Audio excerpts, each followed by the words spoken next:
It begins like any ordinary morning, until it isn't. A black woman strides into a courthouse, poised, confident, unaware she's about to be attacked by those meant to protect justice. They see her as insignificant, mock her, degrade her, chuckling as they cross lines, but they've misjudged her. She's not just anyone, she's the one with the power to unravel their world legally. What unfolds is a torrent of accountability, revelation, and a courtroom twist that turns everything upside down. Stay tuned, you're not prepared for this. Just past 7:45 a.m., Adrienne Carter, 52, steps from her charcoal Lexus and ascends the granite steps of the Richmond Federal Courthouse. The rising sun filters through ancient oak trees, casting dappled shadows. She adjusts her emerald blazer, grips a sleek briefcase, and moves forward, heels tapping rhythmically. No judicial robe, she prefers entering as a citizen, understated yet watchful. But today, she's not received as a judge. To them, she's just a black woman in a place where power feels foreign.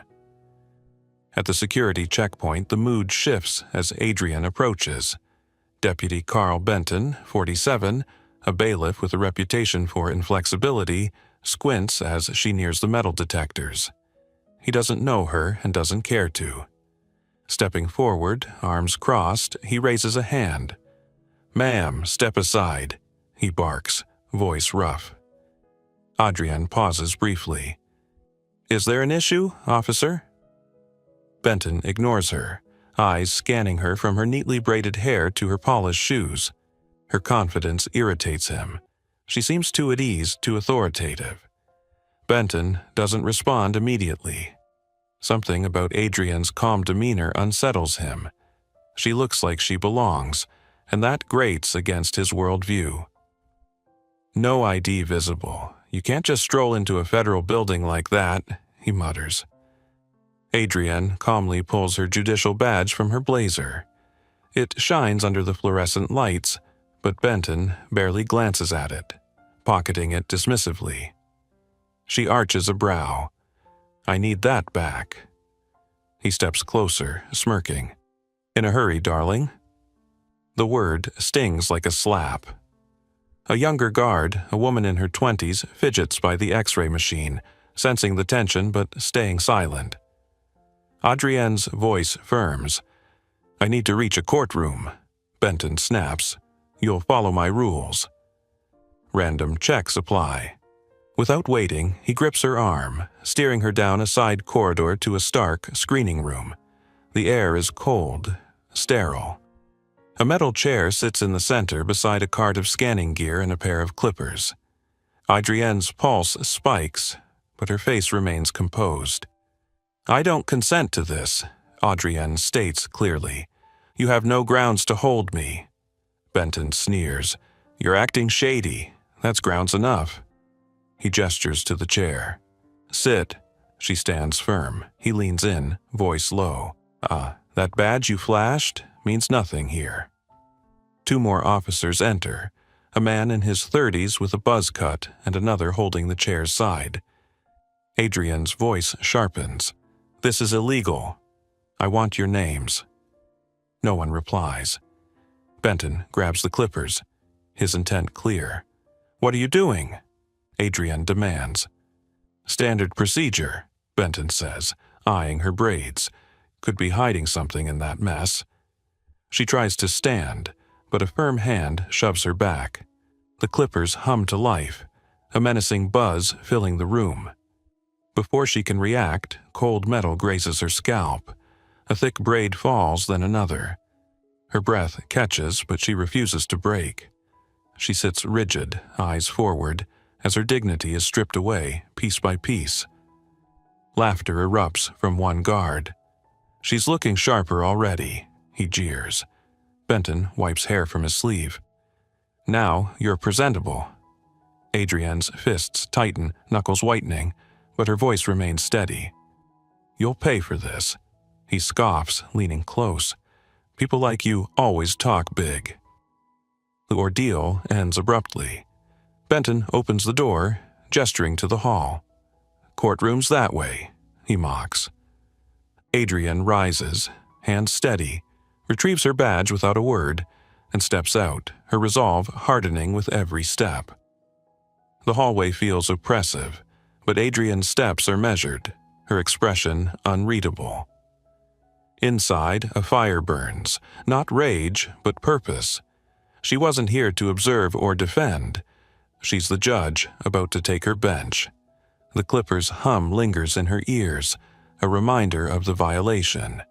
Her scalp stings where her braids once hung, years of heritage now scattered on a cold floor. She passes clerks who glance at her then avert their eyes. They know, they saw. None speak. Adrienne doesn't falter. She moves toward the courtroom, each step heavier, not from fear, but from restrained fury. The silence chokes the air. Down the hall, voices hum from behind double doors. It's a major morning. A police misconduct hearing. Officers accused of brutality during a protest last year. National spotlight. Heavy press. Adrienne was meant to enter through private chambers, robed, staff ready. But today, that ritual feels irrelevant. She pauses, inhales deeply, then pushes the doors wide open. The courtroom falls silent. Conversations halt, heads turn. Adrienne's heels echo on the marble floor as she strides past attorneys, reporters, plaintiffs, and defendants. Confusion ripples, then recognition. Behind the bench, her chair waits, empty.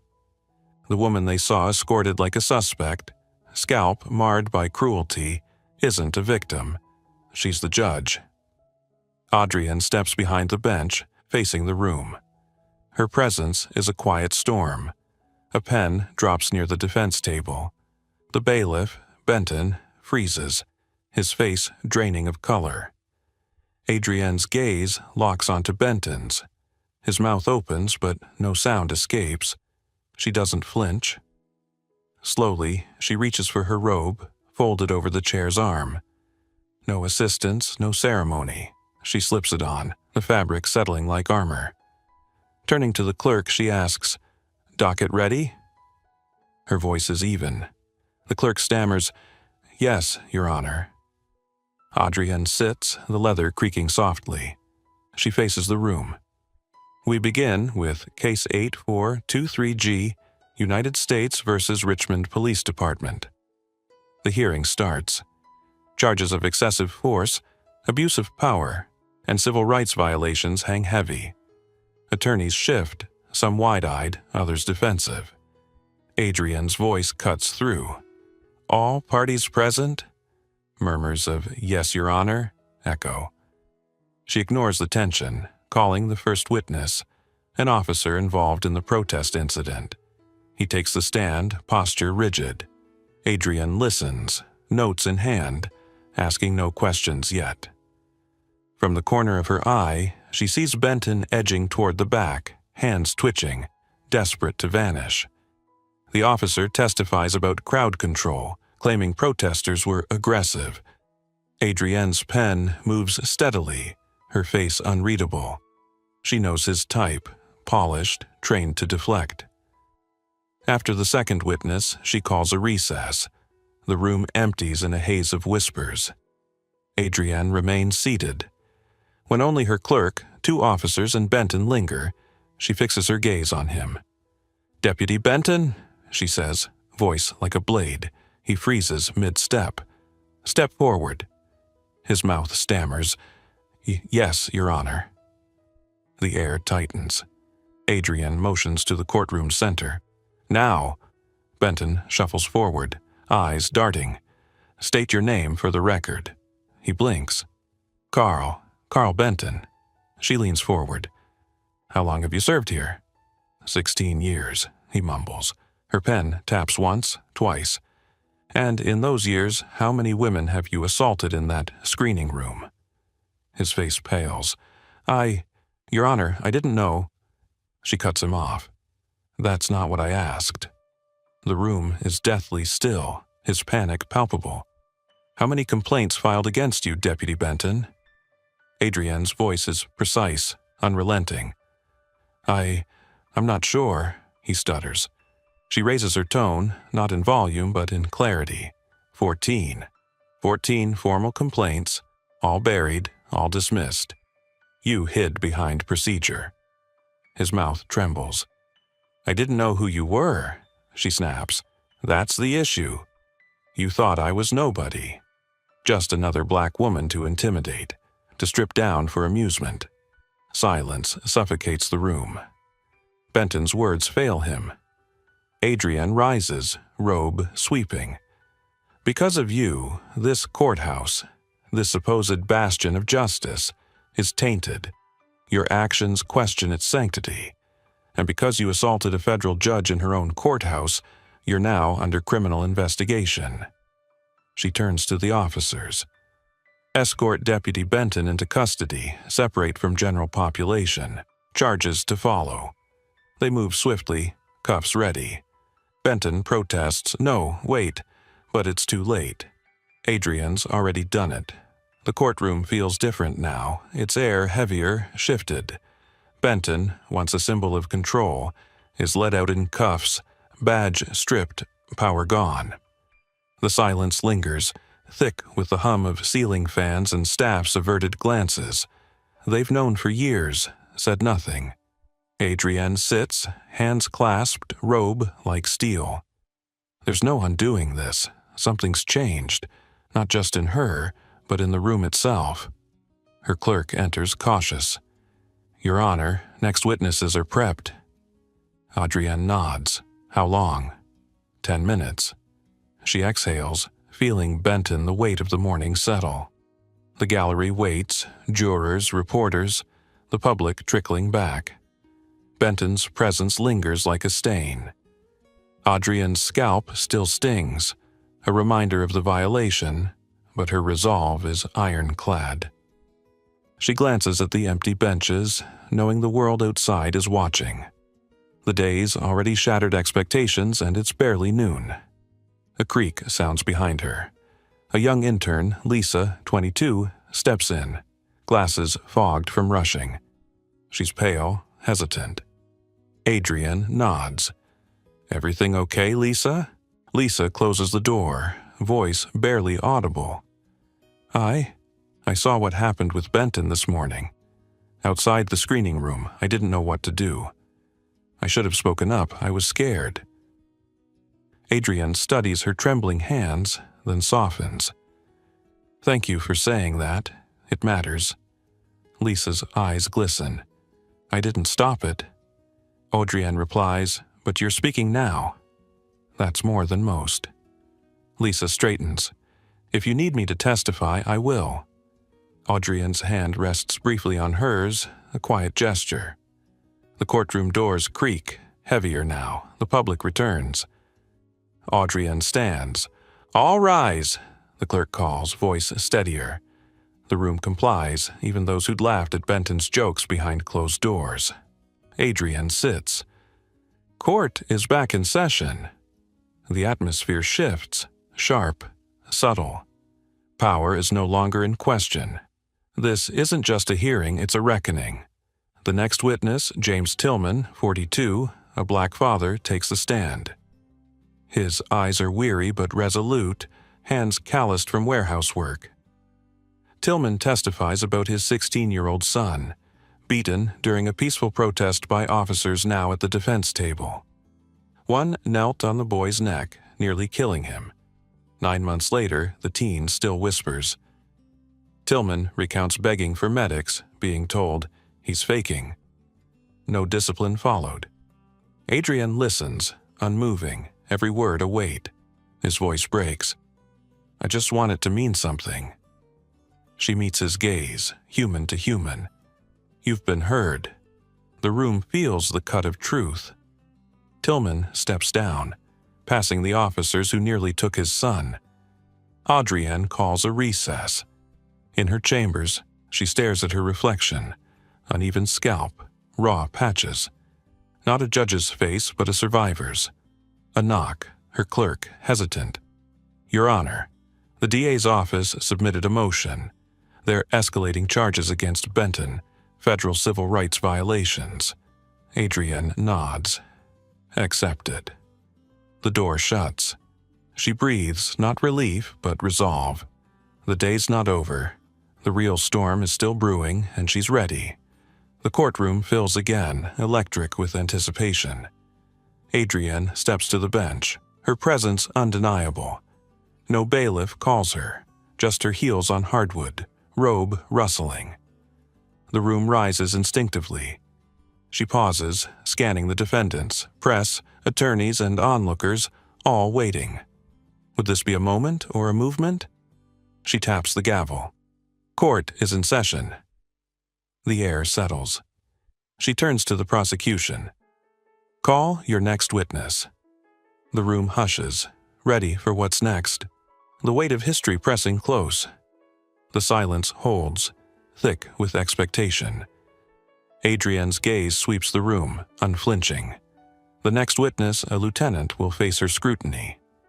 She knows his type, polished, untouchable, trained to evade. But today, evasion won't suffice. The prosecution begins, and Adrienne listens, pen poised, ready to carve truth from deflection.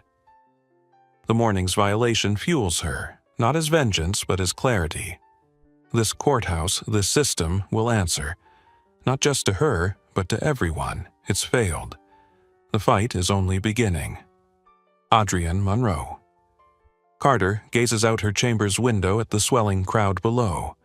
Protesters, reporters, citizens clutching signs, "Justice now," "Protect Black women." The air hums with their resolve.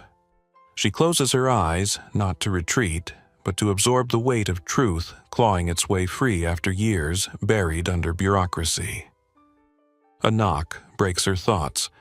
Her clerk, hesitant, steps in with a man Adrienne hasn't seen in years, Reverend Samuel Tate, 62, a civil rights veteran. His presence carries quiet strength.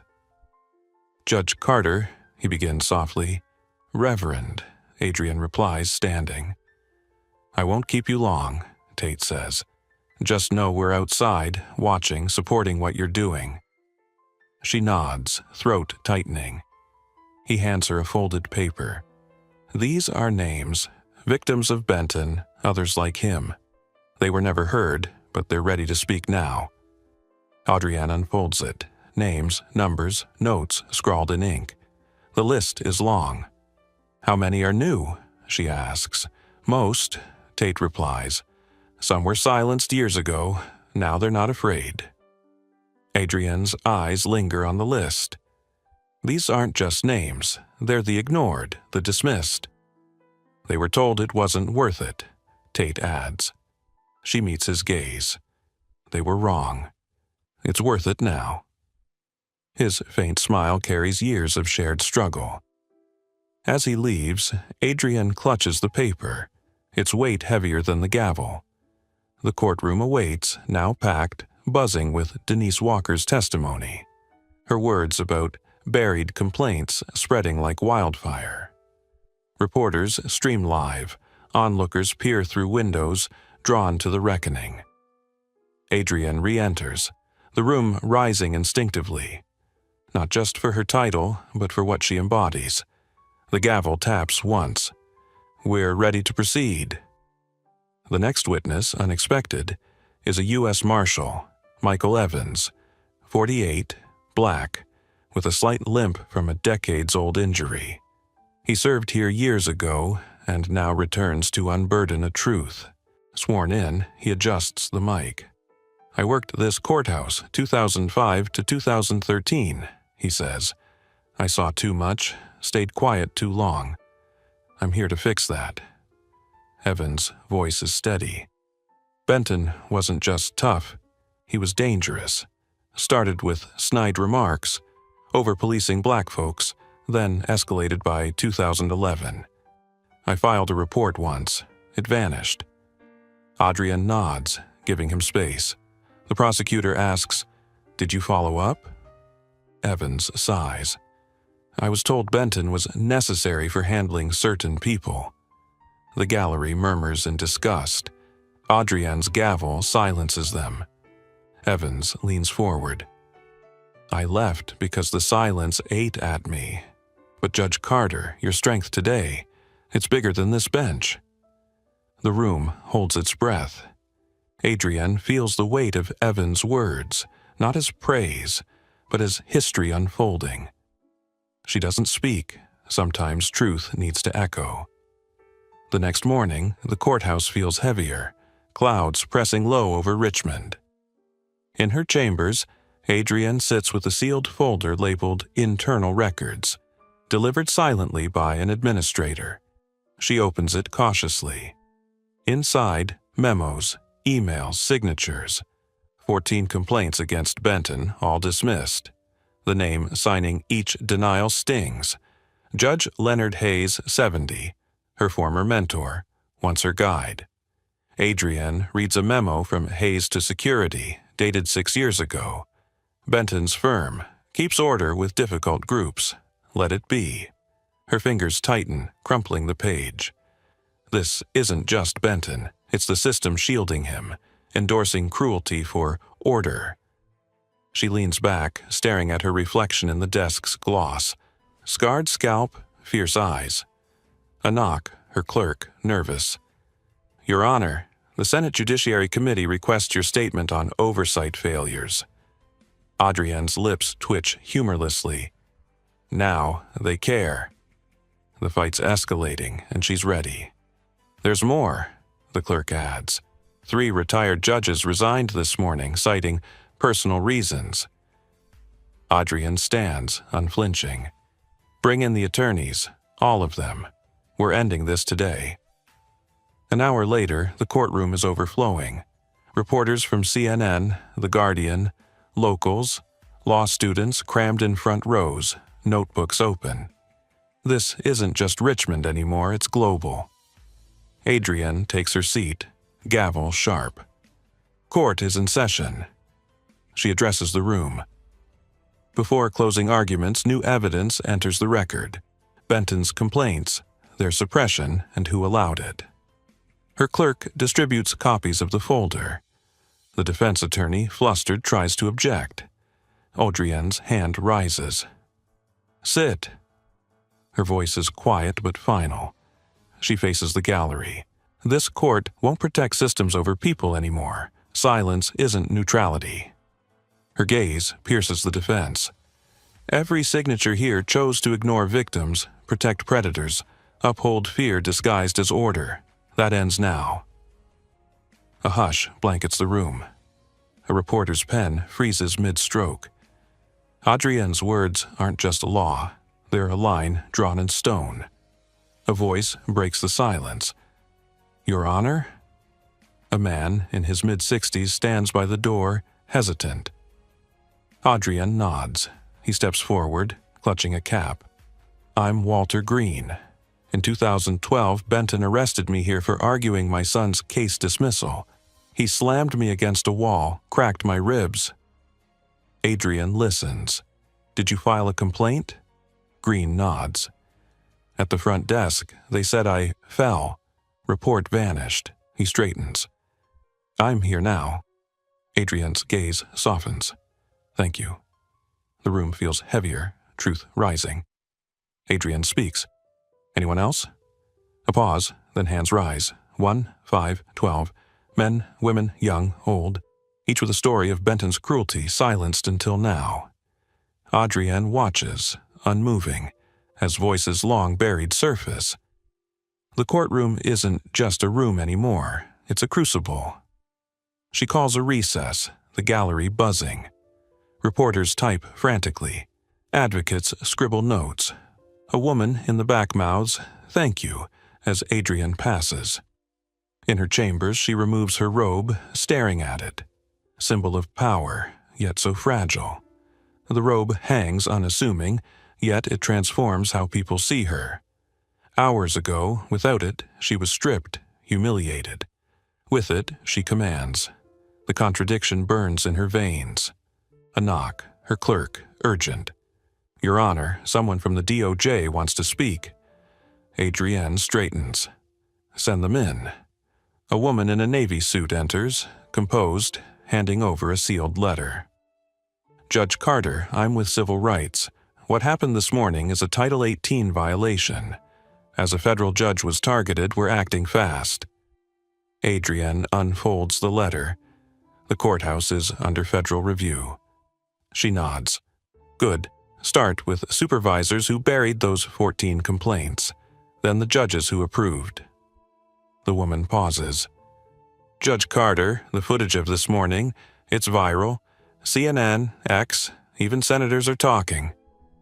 Adrienne shakes her head faintly. I didn't do it for them. The woman smiles. That's why it matters.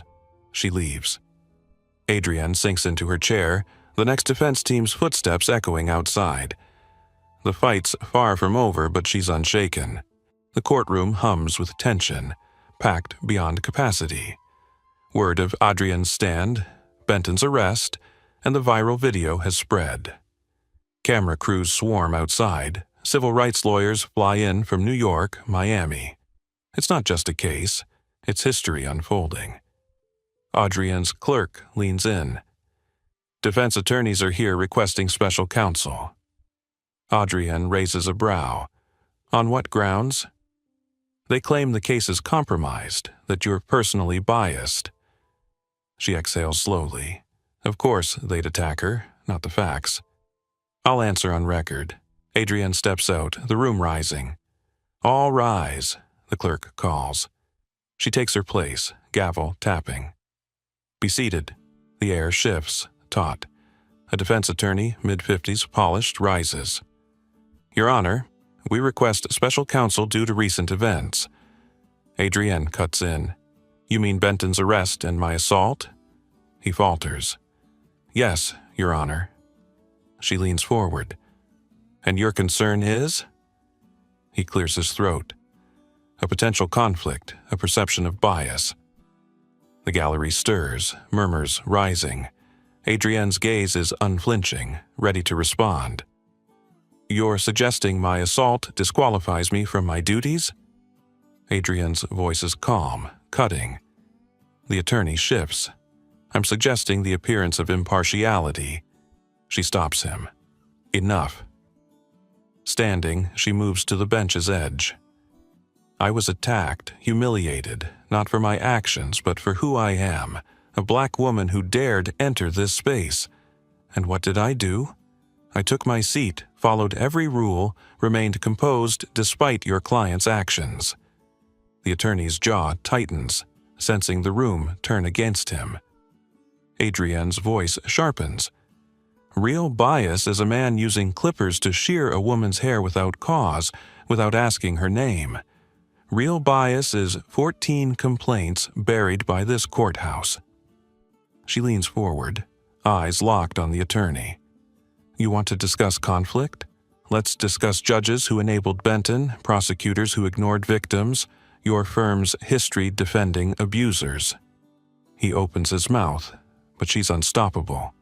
This court proceeds. I won't recuse. Appeal if you want. I'll provide the forms. The gavel taps. Next witness. The prosecution calls Vivian Brooks, 54, a former courthouse record supervisor, black, poised in a gray suit. Adrienne knows her, not just from files, but from years of quiet efficiency. Sworn in, Vivian adjusts her glasses. The prosecutor begins. Ms. Brooks, your role here? Records supervisor 10 years, she says. Before that, front desk. Were you aware of complaints against Benton? Vivian's eyes harden. Yes, too many. How many? 14 formal, at least 20 informal. The room stirs. Adrienne listens, pen still, truth unfolding. What happened to those complaints? The prosecutor asks. Vivian glances at Adrienne, then speaks deliberately. They were mishandled. Some marked resolved falsely. Others disappeared. Murmurs ripple. Who ordered that? Vivian pauses, then says, Judge Leonard Hayes. The name lands like thunder. Hayes, retired last year, was Adrienne's mentor, revered. Now his shadow cracks. "Why suppress them?" the prosecutor presses. Vivian's voice trembles. "He said it'd weaken public trust, make the courthouse look bad." Adrienne's face is stone, but the betrayal cuts deep. That excuse, preserving appearances, echoes lies Adrienne's heard before. Justice delayed for optics, abuse ignored for order. Vivian grows bolder. "I saw Benton intimidate black interns, harass witnesses. I reported it but was told that's how it is." Her voice cracks. "Not anymore." Adrienne's throat tightens. This testimony doesn't just build a case, it exposes a system. She calls a recess. The room stands as she exits. A young reporter whispers, "She's not just judging. She's rewriting justice." The words linger, heavy with truth. Outside, the courthouse steps pulse with life. What began as a few cameras is now a sea of protesters. Black, white, young, old, holding signs, chanting softly. It's not chaos but focus, a collective demand for change. Adrienne watches from her chambers, signs clear. No more silence. Accountability now. The energy is raw, undeniable. She feels it, not as pressure but as purpose. The morning's violation, the buried complaints, the system's complicity, it's all surfacing. And she's at the center, unyielding, ready for what's next. A knock, her clerk, cautious. "Your Honor, the defense is pushing harder for recusal. They're calling the case tainted." Adrienne's eyes narrow. Let them try. She steps back to the bench, the courtroom packed, air electric. "All rise," the clerk calls. Adrienne sits, gavel sharp. "Be seated." The defense attorney rises again, bolder. "Your Honor, we reiterate our request for special counsel. The incident with Benton compromises impartiality." Adrienne's gaze is ice. "You're questioning my ability to judge fairly after I was attacked?" The attorney presses. "We're concerned about perception." Adrienne cuts in, voice like steel. "Perception? I was assaulted for being a black woman in this courthouse. I followed protocol, upheld decorum, despite your client's actions. That's not bias, that's strength." The gallery murmurs, nodding. She continues, "Bias is ignoring 14 complaints, enabling a predator like Benton. Bias is your firm defending officers with abuse records." The attorney falters. Adrienne's tone is final. "I won't step down, proceed, or appeal. Your choice." The gavel falls. The room settles, the attorney deflated. Adrienne's stand is unshakable, her authority absolute. The prosecution recalls Vivian Brooks, who resumes with renewed fire. "I watched Benton's cruelty grow unchecked," she says. "Young black staff were searched daily, witnesses dismissed. I spoke up, got shut down." Her eyes meet Adrienne's. "But today, I'm heard." The testimony cracks open years of silence, exposing not just Benton, but the courthouse's complicity. Adrienne nods subtly, signaling Vivian to continue, each word a chisel against injustice. The gallery leans in, riveted. Vivian's voice rises. "Hayes told me complaints would destabilize the system. But that system protected abusers, not justice." Adrienne's pen pauses, her mentor's betrayal a fresh wound. Yet she remains composed, the weight of the robe grounding her. This isn't just about Benton anymore, it's about dismantling the machinery that shielded him. The courtroom hums with anticipation, every eye on Adrienne. She's not just presiding, she's reshaping what justice means, and the world is watching. Adrienne Carter stands at the bench, her presence a quiet storm reshaping the courtroom. The gallery watches, breathless, as she addresses the defense. "You speak of bias, but let's talk truth. Real bias is a system that buries complaints to protect men like Benton," that silences victims for order. Her voice cuts, unwavering. This court won't bend to that anymore. She sits, gavel tapping once. The prosecution calls their next witness and the room leans in, sensing history shift under Adrian's unyielding gaze. The witness, Eleanor Ramsey, 49, a black former courthouse clerk, steps forward.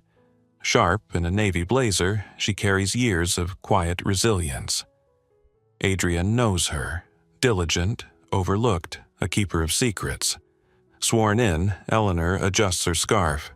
The prosecutor begins. Ms. Ramsey, your role here? Clerk, then records manager, 12 years, she says firmly. Did you handle complaints against Deputy Benton? Eleanor's jaw tightens. Yes. 16 formal, dozens informal. The gallery stirs. What happened to them? Eleanor's eyes meet Adrian's, heavy with shared understanding. They were buried, Eleanor says, voice steady but laced with pain. Some marked closed without review, others vanished. The room hums with outrage. The prosecutor presses. Who gave those orders? Eleanor pauses, then names him. Judge Leonard Hayes. The revelation lands like a gavel strike. Hayes, Adrian's mentor, once a beacon, now a betrayer. Why suppress them? The prosecutor asks. Eleanor's voice wavers. He said it'd erode trust, make the courthouse seem weak. Adrian's face is stone, but the sting of betrayal burns deep. Eleanor's words peel back layers of deceit. Hayes wanted calm, not justice. He said Benton's methods worked for certain crowds. Adrian's pen stills, the lie too familiar. Abuse excused for stability. Eleanor grows bolder. I saw black staff harassed, witnesses ignored. I reported it, got told, stay in line. Her voice cracks. I'm done staying quiet. The testimony shatters the room's silence, exposing a system that shielded cruelty. Adrian nods subtly, urging her on, each word a hammer against the courthouse's facade. The gallery shifts, reporters scribbling, law students wide-eyed. Adrian calls a recess, the room rising as she exits. A protester in the back clutches a sign, eyes locked on her, whispering, "Keep going." In her chambers, Adrian sheds her robe, staring at its folds. Its power and vulnerability woven together. Without it, she was stripped. With it, she's untouchable. The contradiction fuels her. A knock, her clerk, urgent. Your Honor, DOJ's escalating. They're reviewing Hayes's records now. Adrienne nods. Good, let's dig deeper. The door shuts. Adrienne exhales, resolve hardening. Outside, the courthouse steps are alive. Protesters chant. Signs demand no more cover-ups. The crowds groan, diverse, united, their voices a steady drumbeat. Adrienne watches from her window, feeling their pulse. This isn't just her fight, it's theirs. A knock. Reverend Samuel Tate returns, eyes kind but fierce. Judge Carter. More are coming forward. Victims, witnesses, they trust you now. He hands her another list, names spilling over. They're ready, he says. Adrienne grips it, nodding. So am I. Tate leaves, and Adrienne studies the names, lives silenced, now speaking. The courtroom awaits, packed tighter, air electric. She re-enters, the room rising, not just for protocol but for her. The gavel taps. Court resumes. The prosecution calls a new witness, Marcus Holt, 55, a black former security officer. He limps slightly, a scar from a 2003 incident. Sworn in, he speaks plainly. I worked here, 2006 to 2014, saw Benton's cruelty grow, reported him twice. Both complaints disappeared. Adrienne listens, unflinching, truth piling higher. Holt's voice carries weight. Benton targeted black folks, interns, visitors, anyone who looked wrong. By 2012, he was a menace. The prosecutor asks, "What happened to your reports?" Holt grimaces. "Supervisors said Benton was essential for control, told me to drop it." Murmurs ripple. Adrienne's gavel quiets them. Holt meets her gaze. "I left because I couldn't stomach the silence. But you, Judge Carter, sitting there after what he did, that's why I'm here." The room feels it. Not just testimony, but a turning tide. Adrienne lets Holt's words settle, their echo reshaping the room. She nods, signaling the prosecutor to continue.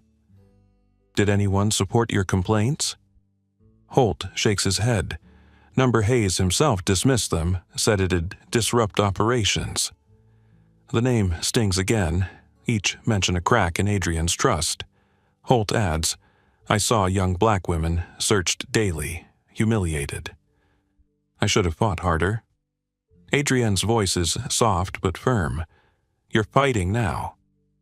The gallery nods, some tearing up, sensing the shift from silence to reckoning. The testimony ends, and Adrienne calls another recess. The courtroom buzzes as she retreats to her chambers. She stares at her reflection, scarred scalp, fierce eyes. The woman in the mirror isn't just a judge, she's a warrior. A knock, her clerk hesitant. "Your Honor, the press is exploding. They're calling this a historic purge." Adrienne doesn't smile. "It's not a purge, it's accountability." She stands, robe in hand. "Prep the attorneys, we're pushing forward." The door shuts, and she braces for the next wave. The courthouse pulses with energy. Outside, protesters swell, their signs bolder. And the silence, justice for all. Reporters crowd the steps, cameras rolling. Inside, Adrienne re-enters, the room rising, air taut, the gavel taps. We proceed. The prosecution calls a civilian, Tanya Wells, 38, a black mother. She takes the stand, eyes hollow but resolute. "My son, 15, was roughed up by Benton in 2013, right here. I filed a complaint. It vanished." Adrienne leans forward, pen poised, ready to carve truth from pain. Tanya's voice trembles but holds. "Benton shoved my boy against a wall for talking back, broke his wrist. They said he tripped." The gallery gasps. "What happened when you reported it?" the prosecutor asks. Tanya's eyes glisten. "Hayes' office dismissed it, said there was no evidence." Adrienne's jaw tightens. Another lie, another betrayal. Tanya looks at her. "I stopped coming here, thought it was pointless, but you, Judge Carter, you're why I'm back." Adrienne nods, her presence a silent vow to listen. Tanya steps down, the room heavy with her truth. Adrienne's gaze sweeps the defense table, where officers shift uncomfortably. She calls a brief recess, retreating to her chambers. The folder of complaints sits on her desk. Hayes' signature's a glaring wound.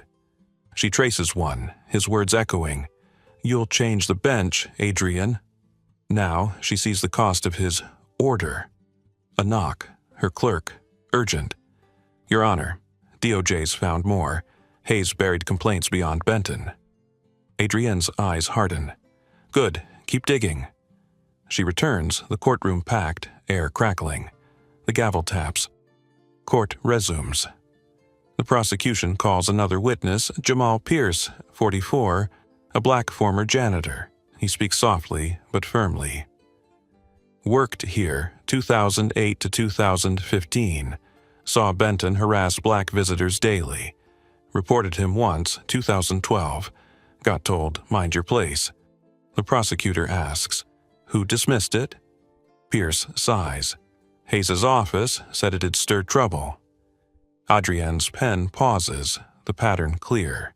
Pierce adds, "Your Honor, your fight gives us a voice." The room feels it. Adrienne nods, letting Pierce's words resonate. The gallery is riveted, some clutching hands, others taking notes. She glances at the defense. Attorneys whisper, sensing the tide turn. The prosecutor continues. Did you see others targeted? Pierce nods. Young black women, always. Benton enjoyed it. Adrienne's scalp tingles, a reminder of her own violation. She speaks, voice calm but piercing. Mr. Pierce, did Hayes ever address these patterns? Pierce shakes his head. Never. Said it was under control. The lie lands, heavy, exposing complicity. The testimony closes, and Adrienne calls a recess. The room hums as she exits, reporters typing, protesters outside chanting louder. In her chambers, she stares at the folder, Hayes's name a scar. A knock. Her clerk, cautious. Your Honor, the Senate's pushing for a hearing on courthouse oversight. Adrienne's lips twitch. Let them come. She stands, robe heavy but grounding. Get the attorneys ready. We're not slowing down. The door shuts, and she steels herself, the fight growing sharper, more urgent. Outside, the crowd swells. Students, activists, families, signs blazing. Truth over order. The courthouse is a beacon now, its steps a stage for change. Adrienne watches briefly, their resolve fueling hers. A knock. Her sister Lena, 47, enters, eyes soft but fierce. You're shaking this place apart, she says. Adrienne exhales. It's overdue. Lena hands her a photo, Adrienne, younger, with braids. You're still her, Lena says.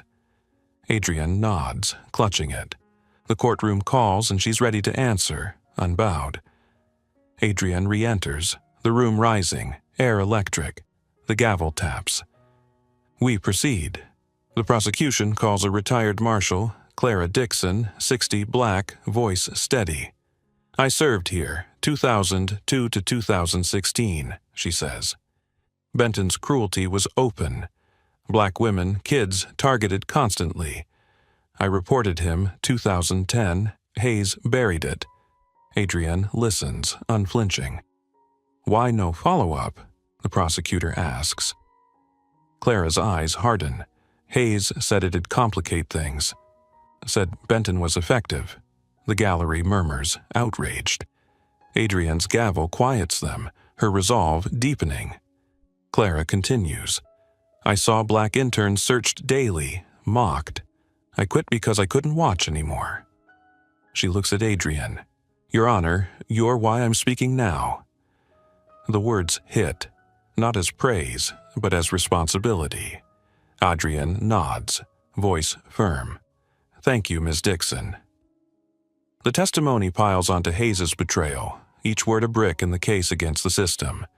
The defense shifts, uneasy, as the prosecutor wraps up. Adrienne glances at the clock, mid-afternoon, but the fight feels timeless, urgent, unstoppable. Adrienne calls a recess, the room buzzing as she retreats. In her chambers, she stares at the photo Lena gave her. Youthful braids, fearless eyes. The mirror shows scars, but the fire remains. A knock, her clerk, urgent. Your Honor, DOJ's uncovered emails. Hayes coached supervisors to manage complaints. Adrienne's jaw tightens. Forward them to the Senate. She stands, robe in hand. Prep the next witness. The door shuts, and she braces for the storm, knowing each step exposes more, demands more. The courtroom fills again, air thick with anticipation. Adrienne takes the bench, the room rising, gavel sharp. Court resumes. The prosecution calls a community organizer, Malik Gordon, 36, black, voice resonant. I protested here in 2014, he says. Benton attacked me, broke my arm. My complaint, gone. Adrienne listens, pen moving. Who handled it? The prosecutor asks. Gordon's eyes flash. Hayes's office said it was unsubstantiated. The pattern tightens, Hayes's shadow looming. Gordon looks at Adrienne. You're our voice now. Adrienne nods, Gordon's words fueling her. The gallery leans in, some tearing up, others nodding. She speaks, voice piercing. "Mr. Gordon, did anyone investigate your claim?" He shakes his head. "No, Your Honor. They said it'd disrupt trust." The lie echoes Hayes's playbook. Adrienne's gaze sweeps the defense, who avoid her eyes. The prosecutor wraps up, and Adrienne calls a brief recess. The room hums, reporters typing furiously. Outside, the crowd chants louder, their signs a testament to the fight Adrienne's leading. In her chambers, Adrienne stares at the folder. Hayes's signature's a betrayal etched in ink. A knock, her clerk, cautious. "Your Honor, the press is calling you a reformer." The Senate's scheduling hearings. Adrienne's eyes narrow. "Let them talk. We're not done." She stands, robe heavy but empowering. "Bring in the attorneys." The door shuts, and she prepares. Knowing the courtroom's no longer just a room, it's a battlefield, and she's wielding truth as her weapon, unyielding, ready for more. The courtroom pulses, packed beyond capacity. Adrienne steps to the bench, the room rising, air electric. The gavel taps. "We proceed," she addresses the room. New evidence, Benton's complaints, their suppression, and who enabled it, enters the record. Her clerk distributes copies. The defense objects, but Adrienne's voice cuts through. "Enough. This court won't shield silence." She faces the gallery. Every signature chose predators over victims, fear over justice. That ends today. The room stills, her words a declaration, a promise unbroken. A voice calls, "Your Honor?" A woman, late 60s, stands by the door, hesitant. Adrienne nods. She steps forward, hands trembling. "I'm Ruth Coleman. In 2010, Benton roughed me up here for questioning my grandson's arrest. Cracked my shoulder. My complaint? They said I slipped." Adrienne listens, unflinching. "Was it filed?" Ruth nods. "Yes, but dismissed by Hayes's office." She straightens. "I'm here now." Adrienne's gaze softens. "Thank you." Hands begin to rise, voices ready to break years of silence. Adrienne Carter stands at the bench, watching as voices rise one by one, breaking decades of silence. The courtroom is a crucible, each story a spark. She remains still, letting the truth unfold, unhurried, undeniable. The final day of the hearing dawns with a storm. Rain pounds Richmond, flooding streets, yet people stream in, reporters, protesters, witnesses, undeterred. Inside, the air crackles, alive with the weight of what's coming.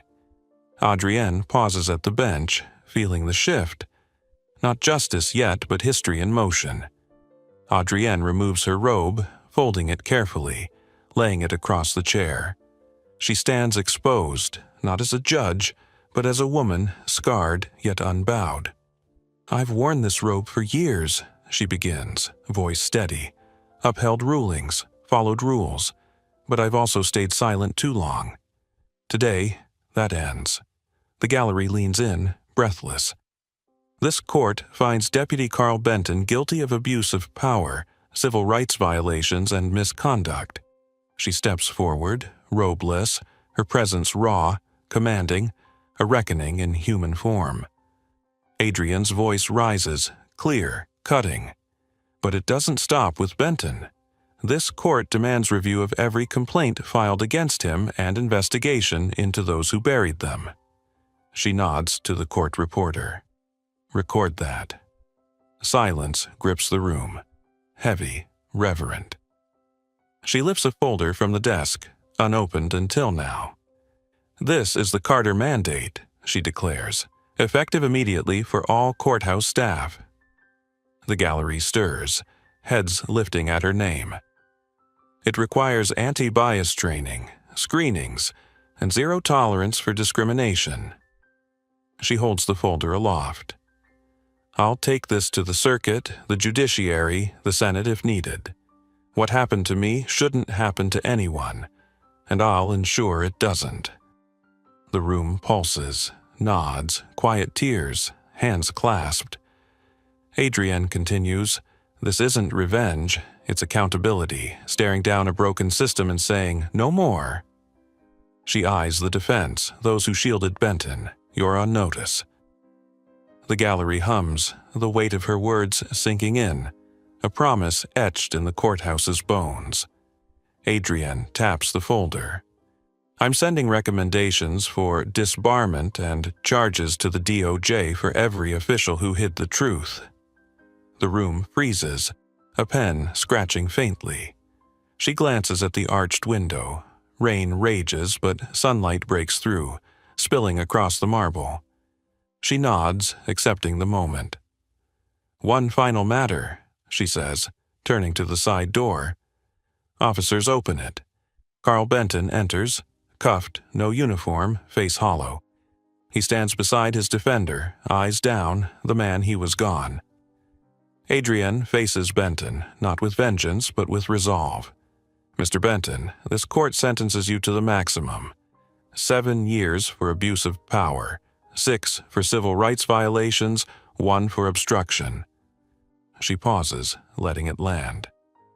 "That's the law, now the human part." Her voice lowers, sharp. "You decided who deserved dignity, thought your badge made you untouchable, that silence would save you. You were wrong." She nods to the officers. "Take him away." Benton's led out, the room still, witnessing. No cheers follow, no applause, just silence, heavy with meaning. Adrienne closes the folder, the Carter mandate, her legacy taking root. "Court is adjourned," she says, gavel tapping. The room empties slowly, people lingering, whispering, some touching the benches as if anchoring to this moment. Adrienne retreats to her chambers, alone. The robe hangs quiet, no longer a shield but a symbol. She sits, staring at the folder, its weight not a burden but a purpose spoken aloud, a line drawn for justice. A knock breaks her thoughts. Her sister, Lena, 47, enters, wordless, carrying a stool and clippers. She sets them behind Adrienne, plugging in the tool. "Ready?"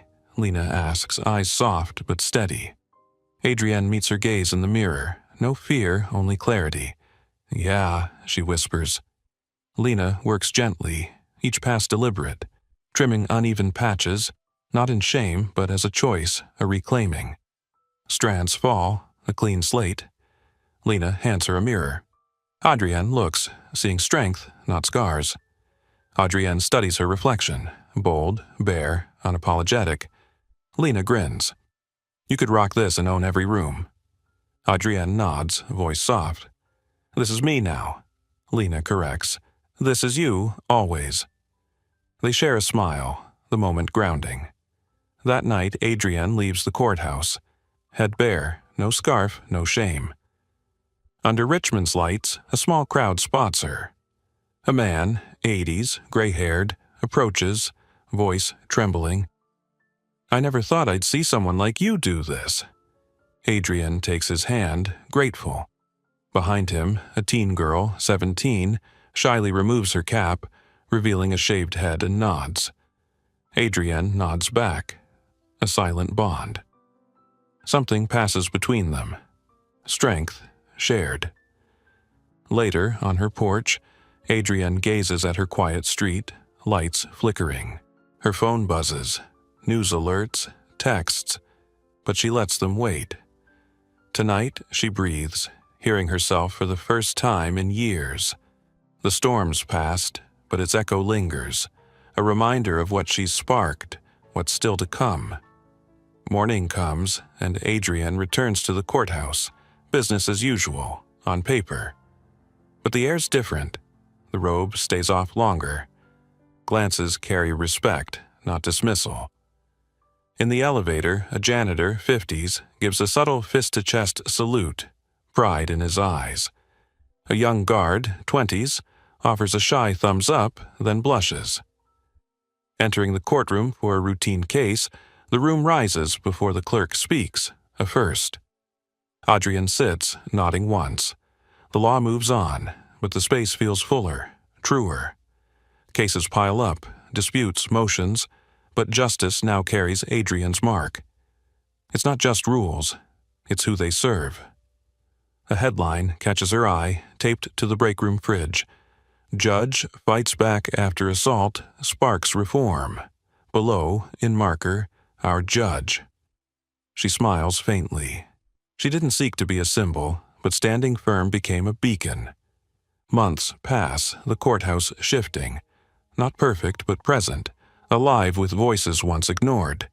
The Carter mandate spreads, other judges adopting it, cities calling for details. Adrienne didn't plan a movement, but refusing to shrink started one.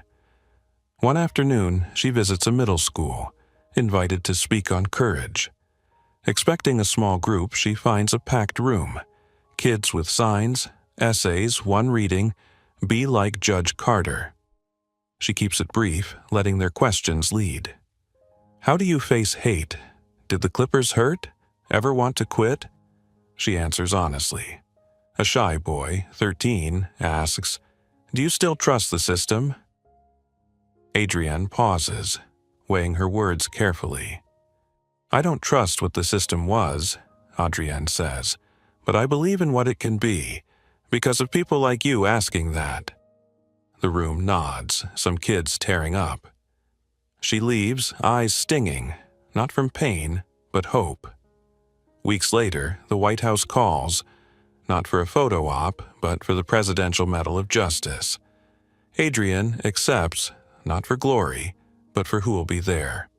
Lena, her clerk, Lisa the intern, now in law school, Reverend Tate, and one special guest. The ceremony's grand. Marble steps, dignitaries, cameras. Adrienne insisted on one seat. The boy from the school, the question asker, front row. As she steps to the podium, applause swells, but she doesn't wave, just speaks. "I wasn't meant to be here, not because I didn't earn it, but because systems like this weren't built for people like me." The room stills. "I was told I didn't belong, even after reaching this bench, but I stayed, stood, made them see me." Adrienne's voice carries, steady. "I'm here because I survived a moment meant to break me, and because I knew too many who didn't." Cameras flash, but she ignores them. "This medal isn't mine alone. It's for every woman silenced, every man denied justice, every child who saw the law as fear." She pauses, eyes on the boy, who's scribbling notes. "It's for you." The applause is deep, respectful, not loud. A room grasping her truth, its weight settling into history. As Adrienne steps down, the boy meets her eyes, nodding, his notebook clutched tight. Lena hugs her, whispering, "You did it!" Reverend Tate nods, pride in his gaze. Lisa, now 23, beams, law books in hand. The ceremony ends, but its echo lingers. Back in Richmond, the courthouse feels different. Still busy, but alive with purpose. The Carter mandate's in motion, a bill drafted in Congress. Adrienne works on cases, rulings, but each decision carries her intent. Justice for the unseen, the unheard. One evening, Adrienne walks the courthouse halls, steps fuller, unapologetic. A clerk, 30s, black, pauses, smiling. "You changed this place, Your Honor." Adrienne shakes her head. "We did." The halls, once cold, feel warmer, not perfect, but shifting. Outside, protesters still gather. Fewer now, but steady, signs fading, but messages clear. A new one reads, "Carter's Court, where truth wins." She didn't seek fame, but her stand gave others permission to rise. The law moves, but now it listens, sees, holds space. Months later, Adrienne speaks at a community center, invited by activists. The room's packed, families, students, survivors of Benton's cruelty. They share stories, some new, some decades old. A woman, 70s, grabs Adrienne's hand. "You made us believe again." Adrienne nods, throat tight.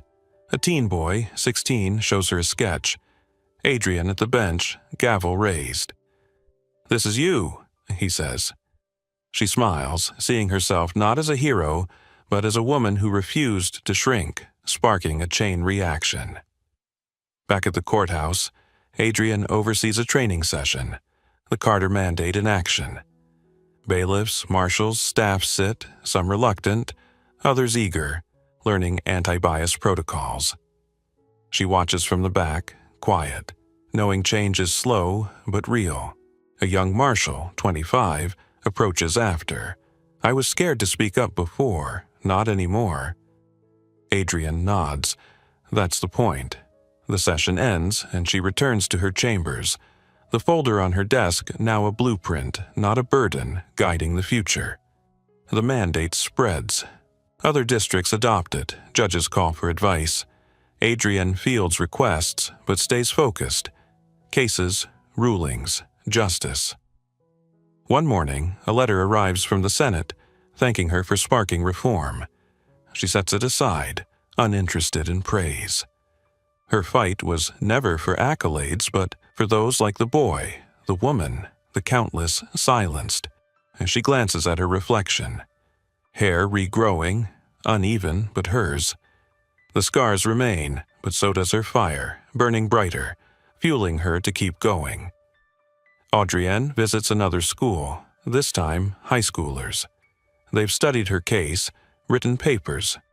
A girl, 15, asks, "How do you keep going when it's hard?" Adrienne smiles faintly. "You remember who you're fighting for." Another student, 17, holds up a sign. "Judge Carter equals justice." She laughs, shaking her head, but the kids insist. They see her not as a judge, but as proof that one voice can shift a system. She leaves, their hope clinging to her, a quiet fuel. At the courthouse, Adrian notices small changes. Staff greet her with nods, not fear. Black interns walk taller. A new guard, 28, black, stops her. "I applied because of you." Adrian nods, humbled. The Carter Mandate's now law in the district, with national talks growing. She didn't plan to rewrite justice, but Standing Firm did. One night, she sits on her porch, phone off, stars above. The fight's not over, but she's carved a path, and others are walking it. A year later, Adrienne's invited to a national judicial conference. She speaks plainly, no notes. Justice isn't a robe or a gavel. It's seeing the unseen, hearing the silenced. The room, filled with judges, stands, applauding. She doesn't bask, just nods, thinking of the boy, the woman, the teen with the sketch. Back home, her chambers feel like hers, not a fortress, but a space for truth. The mandate's in textbooks now, and she's still just Adrian, fighting, always. One morning, a letter from the boy arrives, now 14, accepted to a law program. "You showed me I can change things," he writes. Adrian smiles, tucking it away. The courthouse hums, cases rolling, but the air's lighter. Staff share stories of Benton's victims now heard. A new sign outside reads, "Carter's Courthouse, Justice Lives Here." She didn't seek it, but her name's a beacon, a call to stand tall. The fight continues, but Adrienne knows she's not alone anymore. Adrienne walks the halls, steps steady, head high. A clerk, 40s, black, stops her. "You gave us a voice, Your Honor." Adrienne shakes her head. "You always had it." The halls pulse with purpose. Not perfection, but progress. Outside, a small crowd lingers, signs faded but spirits strong. A girl, 18, holds one. Judge Carter, our hero.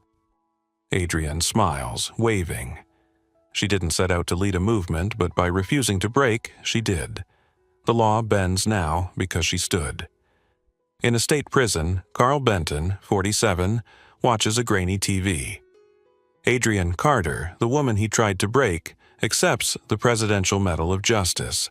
Her strength, once his target, now shines nationally. He sits, motionless, staring as the screen fades. The silence isn't punishment, it's truth, unyielding, stripping his power bare. Adrian's stand wasn't just a courtroom victory. It was a reckoning for dignity, exposing a system's flaws, demanding accountability from those who hid behind badges, robes, or silence. Adrian's story transcends one courthouse. It's about resilience, truth, and saying enough. Judge Carter, 52, didn't just enforce law, she redrew its boundaries, showing justice isn't punishment alone, but responsibility.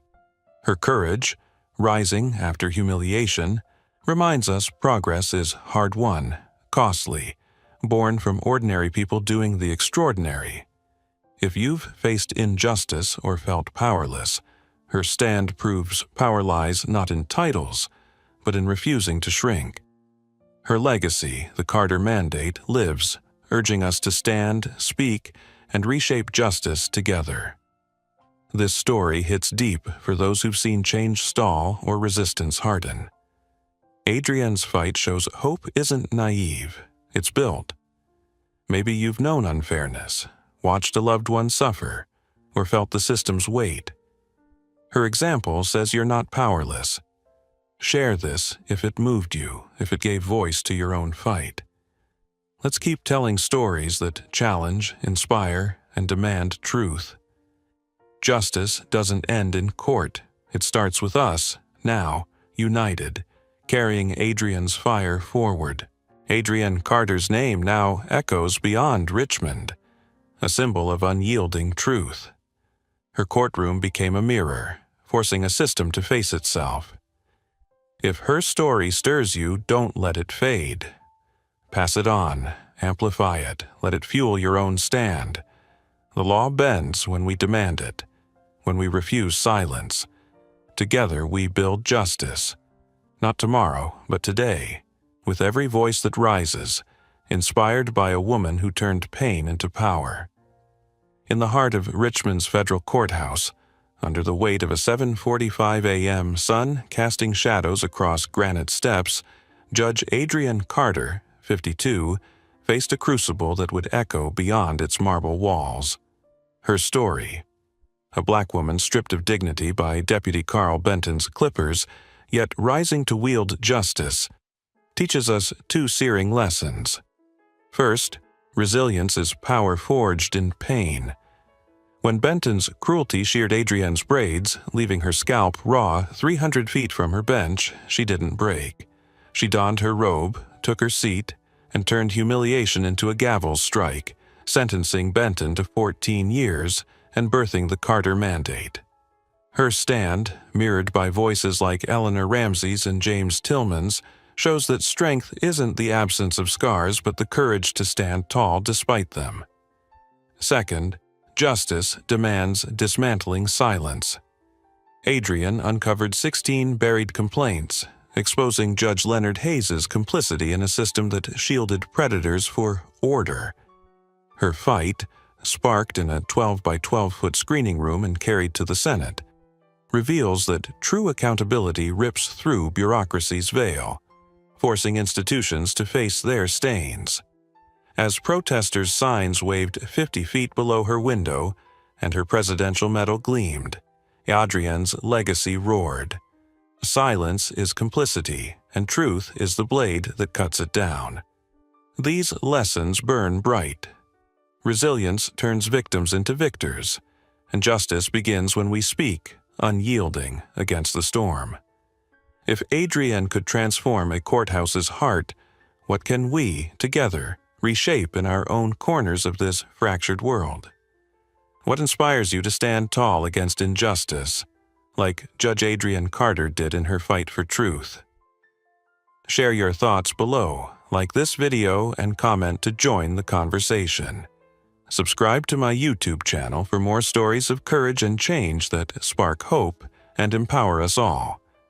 Let's build a community that amplifies voices and drives impact. Hit that subscribe button and stay connected for more.